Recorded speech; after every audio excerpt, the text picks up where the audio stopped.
इस क्वेश्चन में हमें क्या दे रखा है, ए बी सी ट्रायंगल है जो कि राइट एंगल है एट बी। ठीक है, हमें साइड दे रखी है A B equal to 24 centimetre, B C equal to 7 centimetre और हमें रेडियस की वैल्यू बतानी है। ठीक है, ये सर्कल अंदर बनाया गया है, इंस्क्राइब किया गया इसमें। ठीक है, ट्रायंगल में इंस्क्राइब किया गया।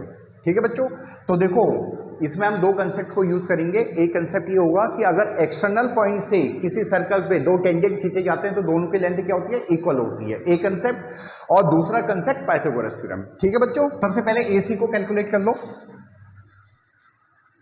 In triangle A B C, ठीक है, पाइथागोरस को अप्लाई कर रहे हैं हम। Square of A B plus square of B C equal to square of A C. ठीक है, वैल्यू सब्स्टिट्यूट कर लो। Square of 24 plus square of 7 equal to square of A C. 576 plus 49 equal to A C square. यहाँ से ए सी की value आ गई under root 625, that is 25। ठीक है, तो हमारे पास ए सी की वैल्यू आ गई है, यहाँ पर लिख देता हूँ, ए सी की वैल्यू आ गई है 25 सेंटीमीटर।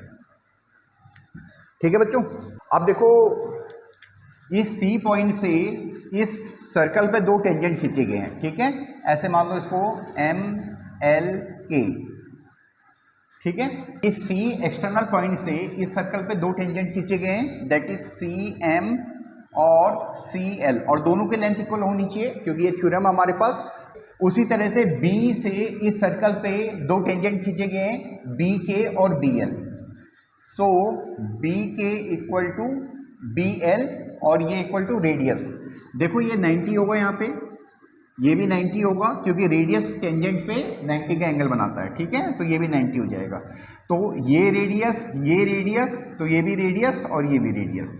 ठीक है बच्चों, तो हमारे पास B K equal to B L equal to radius आ जाएगा और C M equal to C L equal to 7 minus R आ जाएगा। देखो बच्चों ये आर है, ये पूरा बी सी हमारे पास 7 है, तो हमारे पास एल सी या सी एल बोलो, ये 7 माइनस आर आ जाएगा। ठीक है, तो उसी तरह से हमारे पास सी एम भी आ जाएगा 7 माइनस आर। ठीक है, अब देखो इधर भी देखो, ए पॉइंट से इस सर्कल पे दो टेंजेंट खींचे गए हैं, ए के और ए एम। ठीक है, सो ए के इक्वल टू ए एम। अब देखो ये पूरा हमारे पास ए बी कितना है, 24, कितना है 24 सेंटीमीटर। ठीक है, तो ए के आ जाएगा हमारे पास 24 minus r. So A M भी हमारे पास हो जाएगा 24 माइनस आर। ठीक है बच्चों, क्लियर है।